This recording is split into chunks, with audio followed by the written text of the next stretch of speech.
Tingnan sa sabon. Sabon. Good morning everyone. Mukbang tayo. Mukbang ng mangustin. Ito yung may dalawang sira. Nakuha. Sayang. Mahal pa naman. Katatapos ko kumain ng Tapos ito nga mamaya breakfast ko. In this night, Hilaw na saging. but it feels so right. Yan na yung breakfast ko. Tapos ng carrots. It's back in. Actually guys, medyo hindi maganda yung pakiramdam ko ngayon. Kasi uso dito ngayon yung ubo, sipon. So tinamaan ako ng ubo at saka sipon. Hindi naman ganun kagrabe, kaya lang alam mo na, katulad sa sitwasyon ko na to. Pag nagkaubo at saka nagkasipon, parang nandun yung worry mo. Hindi katulad dati na normal lang, no? Although kahit na uso ngayon ang ubo at saka sipon, kaya lang nandun yung worry ko. Kasi iba yung sitwasyon ko sa mga normal na mga tao na walang sakit. Kaya ganun.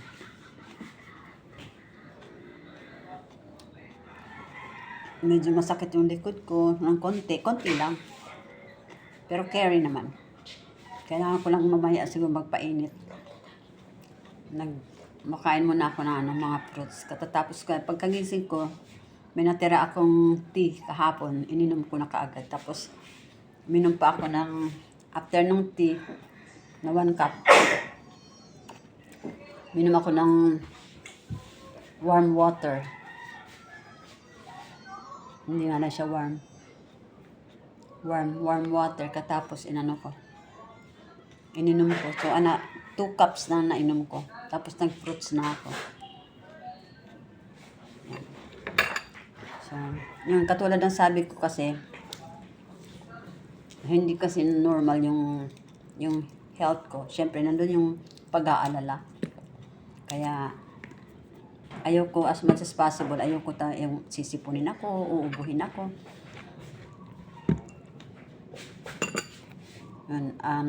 Ngayon nga, nabasa ko sa GC namin. First chemo pa lang niya, may ubo-sipon siya, yung parang ganon, tapos i-reschedule siya. So, good thing hindi ko na-experience yun. Kaya, mabilis lang ako. Dahil, nagtuloy-tuloy. Pero ngayon, ayoko talaga, kahit ngayon na nagre-recover na ako, as much as possible, ayoko magkakasipon, ayoko magkakaubo kasi natatakot ako sa ganun. Ayoko nung inuubo at saka sinisipon kasi pag inubo at saka sinipon ako, parang big deal sa akin talaga yun. Sa iba, parang normal lang, pero sa akin hindi. Ayoko nang sinisipon, ayoko nang inuubo dahil basta parang sa akin, hindi sa akin. Hindi normal sa akin yun, lalo na kahit na noon na wala pa akong sakit na ganito. Pag inubo at saka sinipon ako, talagang parang miserable na yung buhay ko. Pakiramdam ko. So how much more ngayon na mayroon akong diba? Nagre-recover ako sa cancer. So mas more na nandun yung worry ko. Pero naman, siguro natural lang yun, natural lang na nag-worry. Pero nandun din naman yung confident ako na magiging okay. Kasi, ayun, kumakain naman ako ng enough na fruits at saka mga vegetables. Although talaga, I confess na may mga times talaga nakakain ako ng mga yung masasarap. Yung katulad kahapon, umattend kami ng birthday ng isang primary namin. Talagang mukbang. Kumain din ako ng pagkain nila. Tapos, pero talagang na-miss ko talaga kasi yung mga pagkain na ganun. Pero hindi naman talagang, sinabi ko ng mukbang, pero hindi naman talaga yung kain na marami. Yung tinikman ko siya lahat. Except doon sa salad. Sayang nga yung salad eh. Kaso lang mayroon siyang crab. Eh, yung strip na crab, bawal din kasi sa akin dahil una, may allergy ako. Since pagkabata ko, hindi ako pwede sa mga seafoods.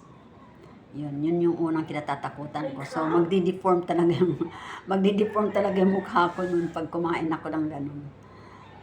Ayun, nung hinaya ko kasi, siya fresh na vegetables. May lettuce, may carrots, May broccoli ata.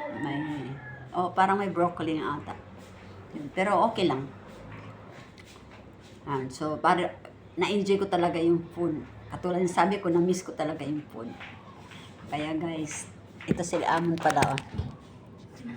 Say hi, Amon. Hello. Oo. Nagsasaks pa siya. Pero na ako. Nakapag-ayos na ako. Kanina pa kasi ako kumakain ng mga fruits. Ay, alam mo, mabagal talaga ako kumain.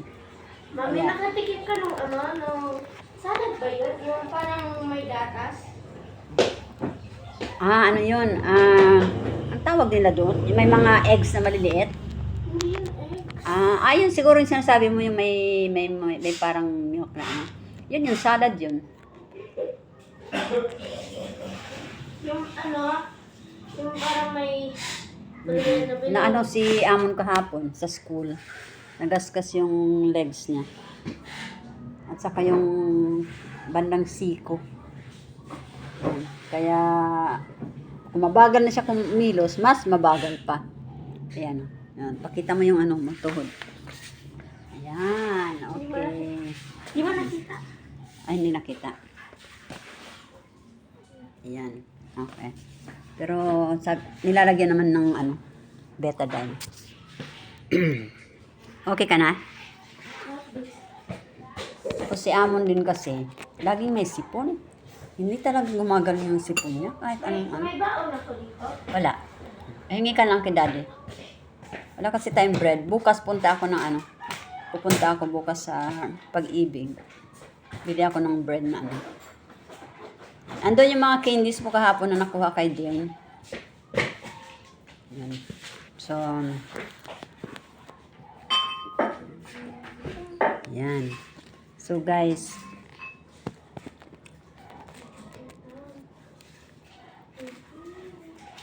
sobrang usong-uso talaga dito ngayon sa Pilipinas. Hindi ko lang alam kung basta dito sa Pampanga, usong-uso yung ubo at saka sipon. Kaya hindi mo talaga maano. Ako pag lumalabas naman ako hanggang ngayon naka-mask ako. Kasi yun ang sabi ng doktor, huwag kaming magtiwala hanggang ngayon. Madali kasi kami maka-catch up ng mga bakterya, mga virus sa labas. Kaya ako, aso na lumalabas ako ng bahay. Pero dito sa may namin, pag nagwawalis-walis ako doon, hindi ako naka-mask. Kasi mag-isa lang naman ako, wala namang tao. Except kung may dadaan, ganun. Pero once na lumabas ako, sasakay na ako ng jeep, talagang naka-mask ako. Hindi ako umaalis ng bahay. Hindi ako umaalis na hindi naka-mask. So si Amon naalis na siya. Papasok na si Amon. Na? 6. Time is it's 6:40. 6:40. Say hi. Ayusin mo yung mo. Yung ID. Yung ID. Tabingi. Yan. Okay.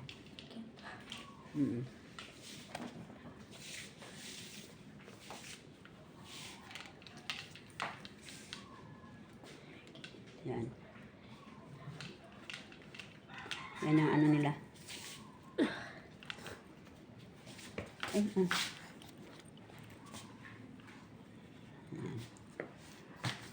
So, kahapon, anak, inom ka uli ng para sa... Wag na. Wag na. Ang antok ko ha.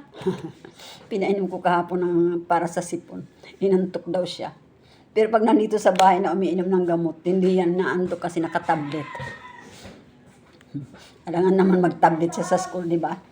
Di, palabasin siya ng teacher niya. Okay. Sige, sing ka na lang muna. Say goodbye. Say bye-bye sa ano. Bye everyone. Bye everyone. Ano ba? Yan. So guys, siguro hanggang dito na lang. Hindi pa ako tapos kumain. Dinadahan-dahan ko lang kasi ano, para mag-absorb sa katawan ko. Hindi ko alam kung ano. Comment below kung tama ba yung ginagawa ko pag kumakain ako ng fruits. Dahan-dahan lang. Hindi yung talagang, although sinasabi ko mukbang, pero hindi talaga mukbang. Kasi anong oras pa ba ako dito umupo? 5:10.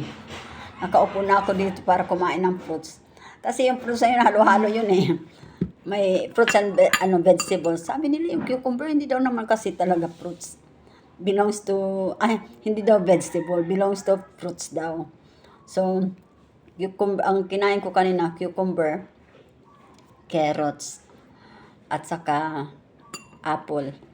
Tapos ito na, hinabol ko na tong mangustin. Tapos mamaya kakain pa ako pag nagutom ako, yan. Kasi pag na yung tiyan ko, na yan, gutom na ako. Nung bata pa pala ako, siguro hindi naman bata, teenager siguro, mapayat lang talaga ako. Sabi ng doktor sa akin, mabilis yung metabolism ko. Kaya hindi ako tumataba. Kahit malakas ako kumain. Malakas ako kumain kung tutusin. Ngayon, binawasan ko kasi since hindi ako pwedeng kumain ng maraming rice.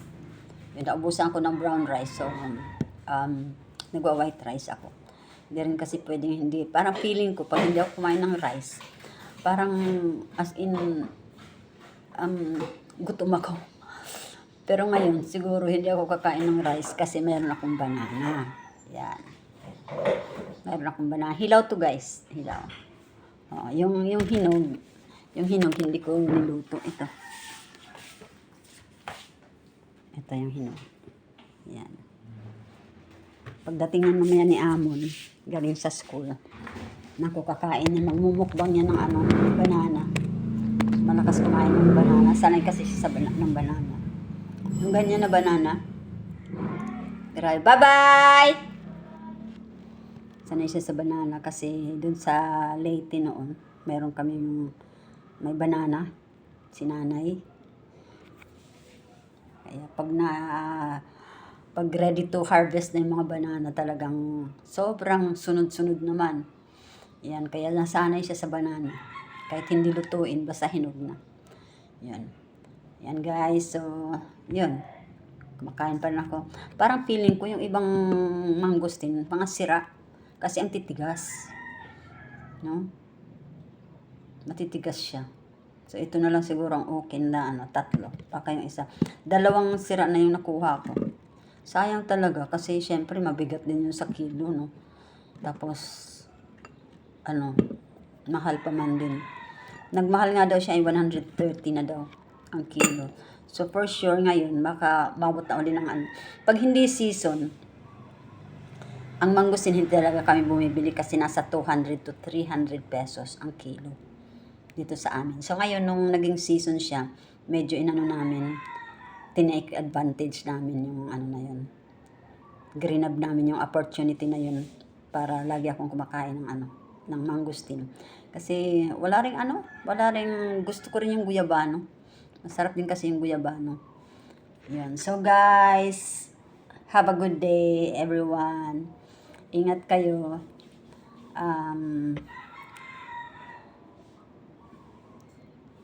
Itutuloy ko yung pagkain ko ng fruits. Ubusin ko na para kasi parang feeling ko yung iba nga sira na. Bye guys. Thank you for watching. And kung hindi pa kayo pag-subscribe, please subscribe, like, and share.